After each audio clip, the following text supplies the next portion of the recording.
नमस्कार, आप exam tour देख रहे हैं। मेरे साथ पटना हाई कोर्ट के एडवोकेट शिवनंदन भारती सर हैं। प्रियंका झा देखिएगा कल गिरफ्तार होती हैं। कई सारे बीपीएससी अभ्यर्थी गिरफ्तार होते हैं और सर उन सारे चीज को उनको कैसे छुड़ाया जाए, कब तक छुड़ा रहे हैं, क्या प्रोसेस है। कई सारे लोग इनके पास आए, अभिभावक आए, इस पर भी बातचीत करेंगे। और विद्यार्थी डर जाते हैं, उनको ये डर लगता है कि मेरे ऊपर एफआईआर हो गया तो कैरेक्टर बनने में समस्या होगा, क्या मेरे ऊपर जो एफआईआर हुआ सरकारी जॉब में जाने में समस्या होगा। विद्यार्थी जो लाठी चार्ज हुआ उसका क्या पैमाना है, प्रशासन कब लाठी चार्ज करती है और किस तरीका से लाठी चार्ज करना चाहिए। जो कल वाटर कैनन का प्रयोग किया गया उस पर भी बातचीत करेंगे। सर आपका स्वागत है एग्जाम टूर में। बहुत बहुत शुक्रिया आपका। सर कई सारे बीपीएससी अभ्यर्थी का आप सब कुछ देख रहे हैं, उनके अभिभावक भी आए आपसे मिले जुले। सर क्या है ये लोग जो गए हैं, कब तक इन लोगों को बेल मिल सकता है, क्या प्रावधान है? देखिए, सबसे पहले तो आप बताइए, इसमें एक तो जो धारा लगा है वो अनुकूल नहीं है, क्योंकि जब केस करना होता है प्रशासन को तो ये बहुत सी कॉमन सी एक फॉर्मूला है कि जो पहले 353 था आईपीसी का, वो लगा दिया जाता था कि सरकारी काम में आप बाधा पहुंचाए। जो सरकारी पदाधिकारी थे उनका जो काम था उसको एग्जीक्यूट करने में आपने अवरोध पैदा किया तो 353 लगा दिया जाता था। अब वही धारा जो भारतीय न्याय संहिता जो बना 2023 में, उसमें उस धारा का जगह चेंज हो गया। जो पहले 353 में था वो 132 में आ गया। तो 132 में जब आ गया तो इसमें पुलिस, यही सबसे बड़ा धारा होता है जो जब भी छात्र पर, ये कॉमन सी है क्योंकि छात्रों के द्वारा ना कोई पूरा रिकॉर्डिंग है, वीडियोग्राफी, हजारों न्यूज चैनल थे वहां पर। तो बहुत सारे लोगों ने देखा कि छात्र जो है सो वहां पर राष्ट्रगान गा रहे थे, जनगण मन का, वंदे मातरम बोल रहे थे। पानी का जब फव्वारा चला तो भी वो बोले कि हमारा जो मांग है वो डिमांड पर अड़े रहे। तो उसमें जब आप शांतिपूर्ण तरीके से पूर्ण तरीके से जब ये लोग प्रदर्शन कर रहे थे तो जायज मांग हो और जायज तरीके से हो तो कोई उसको डगमगा नहीं सकता। लेकिन कभी कभी क्या होता है, ये वास्तविक बात है कि सरकार के दबाव में भी कभी कभी प्रशासन को काम करना पड़ता है, क्योंकि सरकार के इशारे पर ही काम होता है। और कोई भी सरकार अपनी आलोचना जब हो तो चूंकि सरकार के ही अधीन आयोग है, तो जब मुर्दाबाद के नारे लग रहे थे, हजारों की लाखों की संख्या में जब छात्र पहुंच रहे थे, तो एक संवेदनशीलता के आधार पर पुलिस ने वो जो है सो कार्रवाई की। तो जो अभी बातें समझ में आ रही है कि 132 जो है भारतीय मेजर सेक्शन, 132 सेक्शन जो है भारतीय न्याय संहिता का, बीएनएस जिसको बोलते हैं, उसके तहत इसमें पुलिस को अभी जितने लोगों की गिरफ्तारी उन्होंने कर लिया है, उन लोगों के लिए बेल के संबंध में मैं बता दूं कि जैसे जानकारी, यदि वो एफआईआर की बातें जो मीडिया के माध्यम से, चूंकि अभी वो कॉपी किसी को मिला नहीं है, तो अगर यदि वो मीडिया के माध्यम से यदि बातें जो आ रही वो अगर वो सत्य हो तो ऐसे परिस्थिति में उसमें जो अधीनस्थ न्यायालय होता है वहीं से बेल मिल जाता है, रेगुलर बेल में जो गिरफ्तारी हो गई है। इसलिए बहुत ज्यादा हाई तौबा मचाने की जरूरत नहीं होती है उसमें।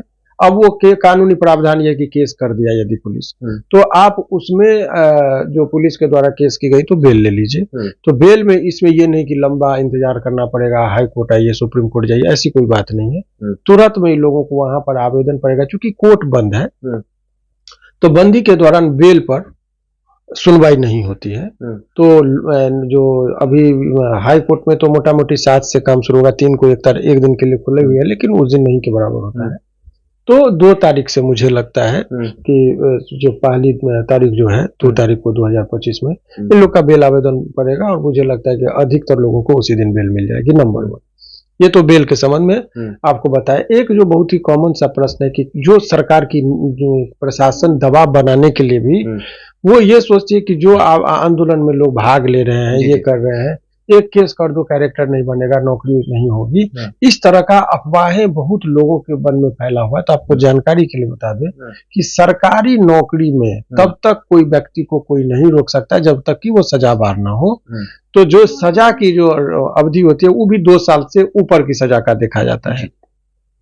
तो ऐसे परिस्थिति में ये जो है केस, यदि मान लीजिए केवल केस होने से सरकारी नौकरी चली जाती तो कोई भी आदमी सरकारी नौकरी में जो है उसका 100 दुश्मन, हर इंसान का ईर्ष्या द्वेष रखने वाले लोग होते हैं। तो ऐसे परिस्थिति में कोई भी उस पर केस कर देगा तो उसकी नौकरी ही चली जाएगी। इसीलिए ये घबराने की जरूरत नहीं कि केस हो गया तो नौकरी नहीं होती। ये जो है ये एक माने जानकारी का अभाव होता है, इस तरह की कोई बात नहीं। तत्काल दबाव बनाने के लिए सब बातें कही जाती है। ये तो बातें हो गई। अब जो छात्र अज्ञात लोगों के विरुद्ध जो अपराध का जो मुकदमा जो दर्ज किया गया है उसमें आप ये चीज समझिए कि उसमें 132 में वो गिरफ्तार नहीं कर सकते हैं। वो इसलिए नहीं गिरफ्तार कर सकते हैं कि ऑनरेबल सुप्रीम कोर्ट का Arnesh Kumar versus state of Bihar में का एक केस था, जिसमें उन्होंने बहुत ही सुंदर तरीके से रिपीट किया अपने ही पूर्व के जजमेंट को कि कोई भी ऐसा अपराध का जो धारा जिसमें 7 वर्ष तक का सजा का प्रावधान है, उसमें आपको डायरेक्ट गिरफ्तार करना ही नहीं है। न केवल गिरफ्तार करना है, बल्कि उसको थाना पर से ही आपको 41 का लाभ होता है बेल देके, आप छोड़िए उसकी गिरफ्तारी नहीं होगी।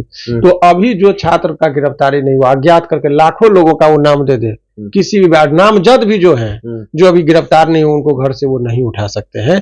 ऐसा कानूनी प्रावधान है। यदि वो गिरफ्तार करते हैं तो कोर्ट में जाने पर उनको फटकार लगती है कि आपने अभी देखे होंगे कि यहाँ का पटना हाई कोर्ट का honourable justice mister Satwat Verma sir का भी एक जजमेंट था। अभी सारे जिला के जो सीनियर सुपरिटेंडेंट ऑफ पुलिस है या सुपरिटेंडेंट ऑफ पुलिस है, उन लोगों को उन्होंने बुलाकर स्पेशली कहा कि भाई आप 7 वर्ष तक की सजा के बारे में आप थाना पर से बेल क्यों नहीं दी? एंटीसिपेटरी बेल का यहाँ पर इतना बोझ हाई कोर्ट पे पड़ रहा है। बड़ी माने बहुत कड़ी फटकार लगी थी इन लोगों को, एसपी साहब सबको। तो ये लोग कभी जो है सो ये सब चीजें माने नहीं करेंगे, मुझे जो लग रहा है। और कानूनी तौर पर यही बातें हैं। तो मोटा मोटी जो भी छात्र हैं जो गिरफ्तार जिनकी हुई है, ये जो लाठी चार्ज का आपने जो प्रश्न पूछा कि लाठी चार्ज जो है क्या पैमाना होता है? बोला जाता है कि हल्का चार्ज हुआ, या बोला जाता है, बहुत सारे लोग कहते हैं कि पैर से नीचे मारा जाता है। बहुत जानकारी का अभाव रहता है लोगों। नहीं, देखिए उसमें मिनिमम फोर्स यूज करने का जो गाइडलाइन होता है कि आप मिनिमम फोर्स यूज कीजिए।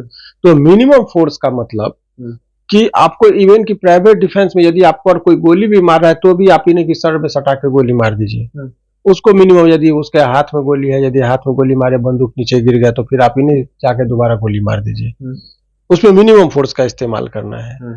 तो जब संख्या यदि 11 लोगों को आपने गिरफ्तार वहां पर किया, आपके पास 11,000 पुलिस है, तो फोर्स लगाने की जरूरत ही नहीं। आप तो सीधे गोदी में बैठाएंगे, उनको वहां से हटाएंगे। यहाँ लाठी चार्ज कर देना ये अपने सहूलियत के लिए, भगदड़ मचाने की स्थिति करने के लिए, इसी सब का जब इंक्वायरी होता है तो फिर वो लोगों को पनिशमेंट मिलता है कि जिस पदाधिकारी के आदेश के अनुसार जो होता है, आपको ऐसी उनको दिखाना होगा कि ऐसी कौन सी नौबत है। आज के आधुनिक युग में, पहले ये लोग बहुत आसानी से कह देते थे पुलिस पर हमला, पुलिस पर हमला हुआ तो उसका कहाँ कोई ग्राफी वीडियोग्राफी है।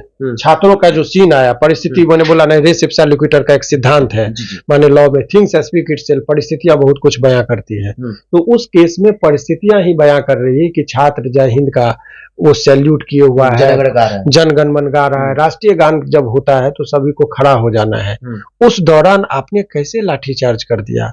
ये विभिन्न तरह का इंक्वायरी का मामला जब न्यायालय में, चूंकि वो वीडियोग्राफी मीडिया के माध्यम से सारा चीज है, कोई उपद्रव कौन किया आप केवल कह देते हैं, आरोप लगा देने से कोई ये नहीं हो जाता है। तब तो कोई किसी भी व्यक्ति पर, यहाँ पर मान लीजिए मुख्यमंत्री पर ही कोई केस कर दे, और जबकि मुख्यमंत्री जी उस दिन पटना में है ही नहीं, तब तो उनकी भी गिरफ्तारी हो जाती है। इसीलिए केवल एफआईआर के बाद अनुसंधान होता है, अनुसंधान में जो सत्य है उसके आधार पर ऐसी एक्सपेक्टेशन की जाती है, तो ऐसे लोगों को मिलता है। तो ओवरऑल ये तो बातें हो गई।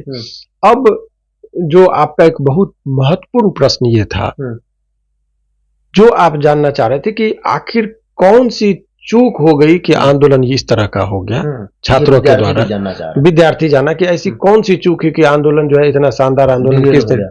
हाँ, तो उसमें एक दो बातें का जो कानूनी तौर पर ध्यान रखना चाहिए, क्योंकि जायज मांग, देखिए सबसे पहले आप समझिए कि यहाँ पर भारतीय संविधान में आपको कुछ मौलिक अधिकार मिला है जिसको बेसिक राइट बोलते हैं, फंडामेंटल राइट है। तो फंडामेंटल राइट कॉन्स्टिट्यूशन में कहता है, फंडामेंटल राइट में, कि जिसमें आर्टिकल 19 है, जिसमें right to speech and expression, माने आपको अपनी अभिव्यक्ति है, स्वतंत्रता से बोलने का, ये उसके बाद right to life and liberty. तो ये जो आर्टिकल 21 है, ये सब आपको एक विशेष तौर पर प्रोटेक्शन देता है। तो जब आपका मांग जायज होना चाहिए और तरीका भी जायज होना चाहिए, वो नाजायज तरीका में हो जाएगा तो एक बन जाता है। तो अब बोलेंगे कि जायज और नाजायज, तो मान लीजिए कि सपोज कि पुलिस मेरी जमीन को हड़प लिया, तो हम कहेंगे कि मेरी जमीन सरकार जो ली है, हमको सरकार को ये जमीन दिलाने के लिए, ये जायज मांग है। अब उसमें हम प्रोटेक्शन कर रहे हैं और बंदूक लेके कर रहे कि अगर आज नहीं दिया तो हम एक एक थाना को जला देंगे। तो मांग आपका जायज है, तरीका गलत है। तब फिर आप उस अपराध के लिए अपराधी कहलाएंगे। इसीलिए तरीका भी जायज होना चाहिए। इसमें मैं जो देख रहा हूं, जिस तरीके से मीडिया के माध्यम से जो देखने को मिल रहा है, इसमें तरीका में कहीं कोई नाजायज हुआ ही नहीं है। तरीका भी सही था, मांग भी सही था। अगर वो उस पर अपनी बात को रखेंगे, ये लोग छात्र का वहां का प्रतिनिधि, अब ये डिमांड किस चीज का था? एक साधारण सा डिमांड था छात्रों का, जो आप लोगों के मीडिया के माध्यम से जो सभी लोग जानते हैं कि परीक्षा में अनियमितता बढ़ती गई, इस परीक्षा को कैंसिल किया जाए, मोटा मोटी यही बात है। और वो लोग अपना कुछ साक्ष्य भी दिखाना चाह रहे थे। लोकतंत्र में लोगों को लोग जो है सो अपने नेता को चुनते हैं अपने ही बीच में से। तो वो ये यहाँ पर क्या कर रहे, सरकार यहाँ गलत क्या कर रही है कि जब नियोजन पत्र बांटना होता है तो आप क्रेडिट लेने के लिए आप स्वयं बांटते हैं, और जब कोई त्रुटियां होती तो चेयरमैन को, जो सरकारी कर्मचारी है, उनको आप थमा देते हैं माइक। तो वहां पर मुर्दाबाद बीपीएससी का हो रहा था। बीपीएससी एक संस्था है, लेकिन ऐसी कौन सी नौबत आई कि बीपीएससी का मुर्दाबाद हुआ? क्योंकि आज से 5 साल पहले तक का इतिहास देख लीजिए, कभी चेयरमैन आकर संबोधित पता भी नहीं चलता था लोग who is the chairman of BPSC. But what is the condition of right now? आप देखेंगे कि कौन है चेयरमैन को, शिक्षा मंत्री को कोई नहीं जानता है, शिक्षा सचिव कौन है सब जानता है। क्योंकि अब यहां पर लोकतंत्र में तंत्र हावी हो गया है लोग पर, सिस्टम।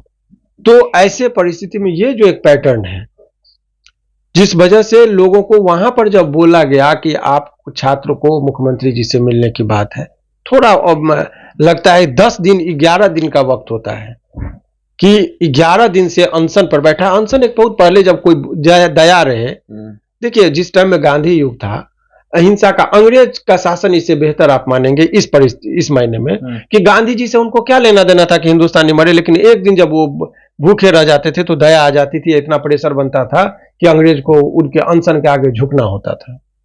11 दिन से आप ही का छात्र, ये बहुत अच्छी बात है कि जितने भी छात्र बैठे हुए हैं वहां पर अनशन पर, प्योर स्टूडेंट है, किसी भी पॉलिटिकल पार्टी से उनका कोई लेना देना नहीं है। अब उनके बारे में आप क्या कह रहा कि फलना नेता है उनको गुमराह कर दिए, चिल्ला नेता है उनको, अरे छात्र है उनको इतना अकल है, जो बीपीएससी का एग्जाम दे रहा है आपसे बेहतर जानता है कि कौन उसको गुमराह करेगा कि क्या करेगा।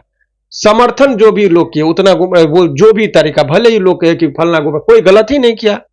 वहां पर जो भी अभी परिस्थितियां उत्पन्न हुई, हाँ ठीक है, वो छात्र मार्च करना चाह रहे थे, आपने वो कहा कि रिस्ट्रिक्टेड एरिया में वो रुक गए, आपने बैरिकेटर लगाया इसीलिए रुक गए। आप चाहते तो गर्दनी बाग की तरफ उनको डाइवर्ट कर देते, आगे बढ़ रहे थे, उनको आप डायरेक्शन देके कि चलिए मुख्यमंत्री जी से हमारी वार्ता होगी, आपको लेके चलेंगे। और उनको रात का वक्त था, जाम भी नहीं लगता, बहुत सोच समझ के छात्रों ने किया।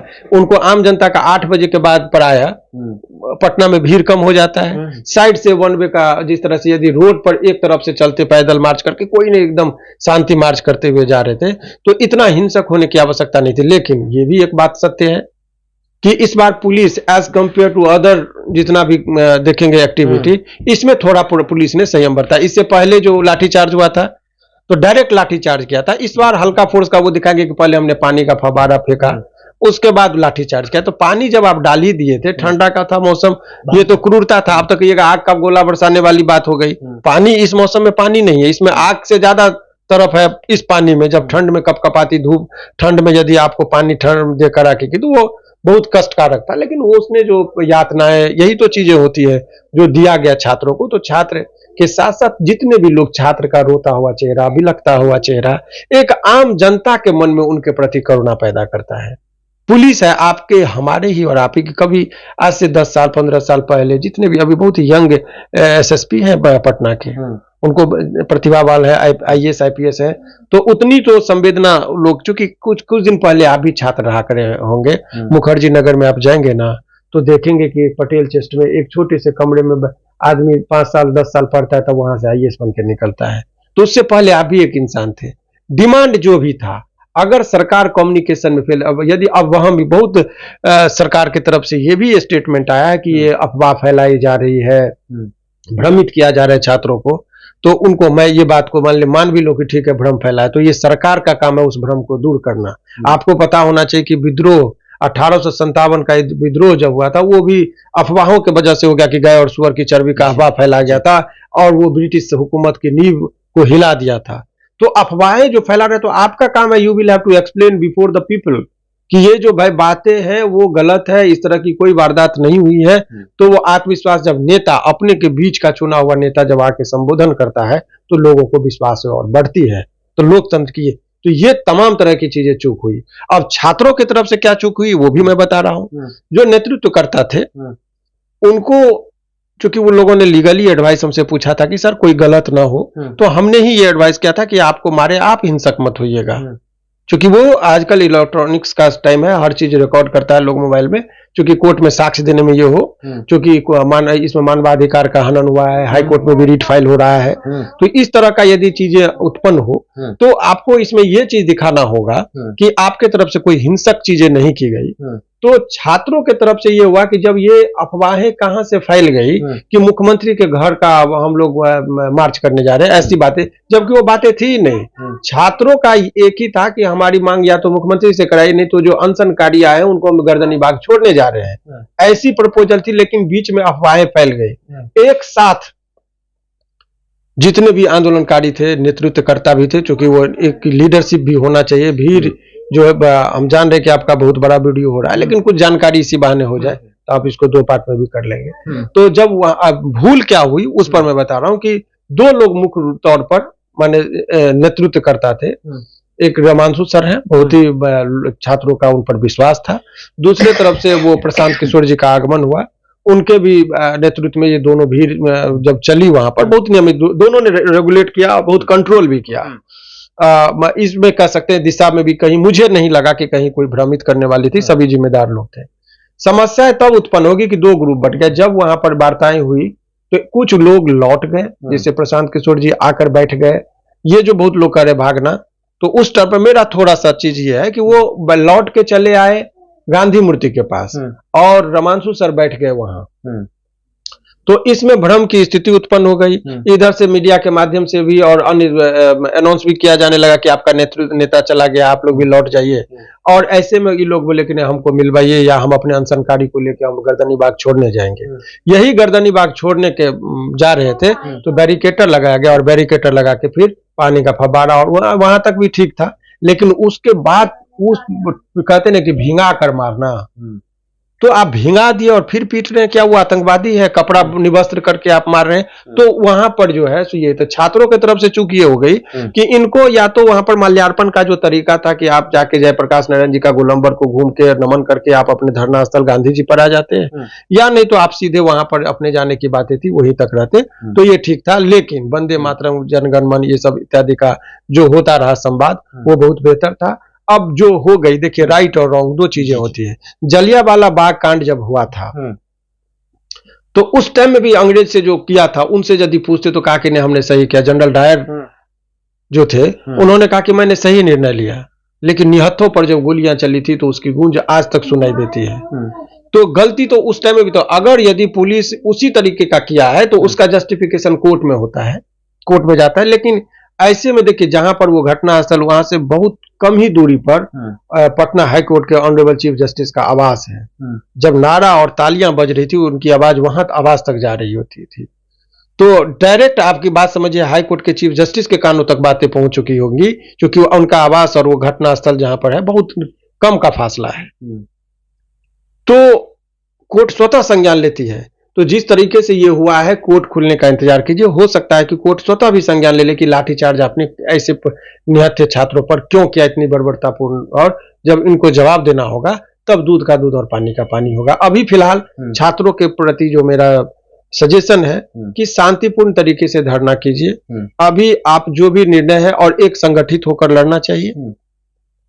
आपने 1857 ईस्वी का, चूंकि सभी पढ़े लिखे छात्र हैं, इसीलिए मैं उन्हीं के इतिहास में जो पढ़े हुए बता रहा हूं। 1857 ईस्वी का विद्रोह का विफल होने के कारण पूछा जाता है यूपीएससी और बीपीएससी दोनों में कि आखिर ये 1857 ईस्वी का विद्रोह विफल क्यों हुआ था।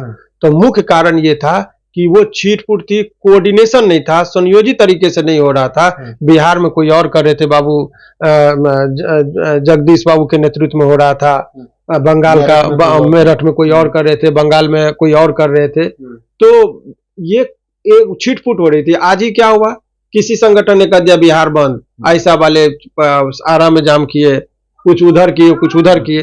तो जब संगठित होकर आप नहीं लड़िएगा तो दिशा नहीं दे सकते हैं। तो ऐसे परिस्थिति में ये विफलता के कारण होते हैं जब संगठित नहीं होता है तब। तो आपको ये संगठित होकर जब नहीं लड़ेगा ये, तो ऐसे में ये होता है। तो सरकार को भी चाहिए कि छात्रों आपके ही छात्र हैं, आपके ही नागरिक हैं, उनकी संवेदनशीलता, इसमें कोई पॉलिटिकल लोग नहीं है। बहुत लोग जो लोग आ रहे हैं एक दूसरे का, ये गुटबाजी जो हो रही है वो भी कदापि ठीक नहीं है। लेकिन अभी दो लोगों का इस आंदोलन में जो भूमिका है मेरे नजर से बहुत ही सराहनीय है। भले ही लोग जो भी आलोचना करे या जो करे, मुझे लग रहा है कि वो आदरणीय सांसद पप्पू यादव जी का जो पहल है वो काफी सराहनीय है कि वो तुरंत में जाकर गवर्नर से बात करके सारे चीजों को, उनको जो पहल है, अस्पताल भी गए, वो बात किए। तो और इधर प्रशांत जी का जो समर्थन देने का जो तरीका था, तो मुझे नहीं लग रहा कि वो भी गलत। जो आएंगे आलोचना उन्हीं की होगी, तो काम जो नहीं किया उनका तो कोई आलोचना ही नहीं होगा। अभी इस पूरे प्रकरण में दो ही चेहरा दिख रहा है पॉलिटिकल, या तो प्रशांत जी या पप्पू जी। तो पप्पू जी का कुछ कैरेक्टर ये है कि जब वो बोल देते हैं तो पीछे नहीं हटते, वो जांचे पढ़ के सोने की तरह है। अगर वो आंदोलन में रहते तो मुझे नहीं लगता है कि वो पीछे हटते।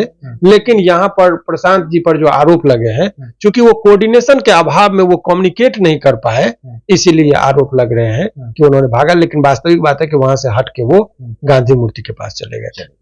मतलब विद्यार्थी को डरने का जरूरत नहीं है कोई। तो यदि आप एग्जाम टूर पर नए हैं, चैनल को सब्सक्राइब कर लें, लोगों में शेयर करेंगे। जय हिंद। 22 मिनट।